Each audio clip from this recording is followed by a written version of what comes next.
дотера.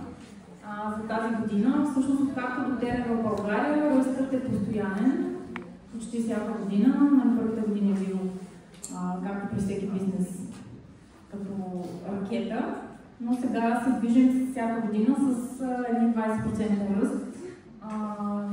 Разширяваме се като общност. Видяхте на това събитие, че за първ път билетите се продават за първите 2 седмици, което до сега не се е случвало. И искам да ви покажа какво сме постигнали от началото на годината. Ръста на приходите за дотера в България е 19%, почти 20%. Още не е стигнал края на годината. Ръстът в регистрациите е 31%. Знаете, Мария постоянно ми повтаря, щом има регистрация, ще има приходи. Нали, нетворк маркетинга е като една фобия. Помните, Мария ви го е повтаряла. Браво! Защо не аплодирате този успех? Процентът на задържане на постоянни клиенти е 63%, този retention rate, който също е много важен. Тоест, хората, които вие успявате да привлечете към дотера, остават с нас и с продуктите, което също говори много. Други числа, които искам да споделя с вас е, че имаме активни в България 9000 клиента. Представете ли това са какво значи активни? Това означава, че за последната една година всеки един от тях е направил поне едно PV поръчка. Нали, замислете се какъв потенциал имате вие. 9000 човека. Това са хора, които вие сте срещнали, привлякли, убедили да си направят акаунт. Някои от тях може би не го правят всеки месец, но щом са почнали, вие може да ги потърсите отново. Малко по-късно ще ни говори Илана точно за това, за този follow-up, който е много важен в network маркетинга. Друго важно число е за лоялните клиенти, които по нашите справки са 5000 в България. Това означава, за лоялни дотера смятат, че това са хора, които са поръчвали за последната една година 3 последователни месеца са си правили поръчки. Това също за мен е много показателно число, затова искам да го споделя с вас. И друга такава категория, която разделят в справките е споделящите хора. За споделящи смятат клиенти, които са регистрирали поне един нов член през последните 12 месеца. Те са 858 за България. LRP, така познатото ни, което вече е много важно, особено с новия план за възнаграждение, за който малко ще чуете от Тъмнушка и Мира. Конверсията е 42%. Това означава, че брой нови регистрации, които са си направили лоялна поръчка през последните 12 месеца.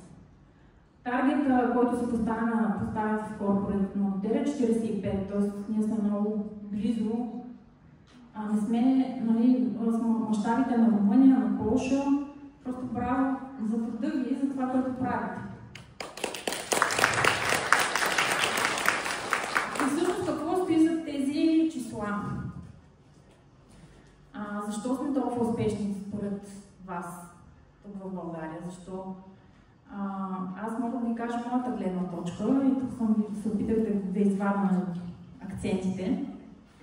За мен е защото страната ни има традиции в етерично-маслената индустрия, за това, че сме свързани по някакъв начин дори чрез етеричните масла с корените си. Всеки помни двора на баба си, билките, детството и това, че дотера решава да построи единствените си 100% собствени дестилерии тук в нашата страна е страхотен повод за гордост, страхотен маркетинг инструмент за мен и трябва да го използваме по всякакъв начин. Знаете, нали, моят път с дотера почна точно от дестилерията и смятам, че това много ми помага и много ме вдъхнови, че стартирах точно там, защото си признавам, аз не съм salesperson.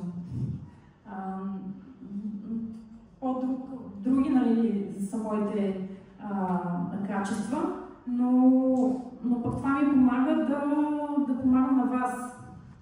Тоест сорсинга на дотера, начин по който снабдяват продукциите си. Това, което стои зад бутилката. Какво друго? Защо сте толкова успешни? Защото точно виждате тази финансова свобода, която нетворк маркетинга ви дава. Нали така? И това ви мотивира. Всички вас, всеки от вас тук е с различни професии, с различни качества, но всеки от вас е избрал и дотера за начин на доход. И не на последно място, разбира се, общността, която изграждаме всички, този смисъл и мисията, която всички следваме, да помагаме на хората. Защото ние с продуктите помагаме на хората. И вярвам, че всички то вярвате, така че е така, нали?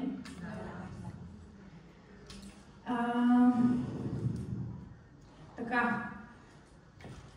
Исках да ви кажа, че аз не искам много да говоря. Моята роля като менеджер на пазара не е да ви казвам колко много знам, да ви давам числа, цифри. По-скоро моята роля, за да ви помогна за мен, е да виждам вашите качества и да ви помагам вие да ги видите, да се обединявате около тях и така смятам, че пазара ще върви все повече, ще стане тази зала, ще е тясно следващия год. Исках тук да ви споделя, сега знаете, че скоро свърши глобалната конференция на дотера в Щатите. Много нови неща се казаха там, някои от вас може би сте гледали онлайн, някои са били там на място, но дотера продължава да расте и вярва, че ще достигне до много повече семейства и още повече милиони потребители по цял свят. И това е наистина стратегията. Ще се инвестира много в маркетинг, в IT, за да може да работите и да имате всички инструменти, които са ви необходими, за да правите това, което обичате. И на тази конференция Кърт Джауърс, който повечето от вас споменава, той е CEO на дотера, той сподели какви според него са 7-те качества на преобразуващия лидер, трансформиращия лидер. И аз исках да ви ги споделя. Той ги беше структурирал от 7, отгоре надолу, в смисъл 7, 6, 5, 4, 3, 2, 1. И беше дал примери с успешни лидери по цял свят за всяко едно качество. Аз нямам времето да го направя сега, но вярвам, че този списък, вижте го си го снимате, ще ви даде една яснота и ще ви помогне да откриете кой във вашия екип е следващият вас, бъдещият лидер, който ще продължи мисията на дотера. И наистина очаквам с нетърпение да чуя и вашите мисли и усещания за това, защото вярвам, че лидерството не е просто роля, то е един план, който се предава. И аз, работейки всеки ден с вас, виждам поне по едно от тези качества във всеки един от вас. И ако вие се обедините всички заедно и не се делите на екипи, а работите заедно, защото всички вие се обединявате от мисията на дотера, ще сте много по-успешни. Вярвам в това.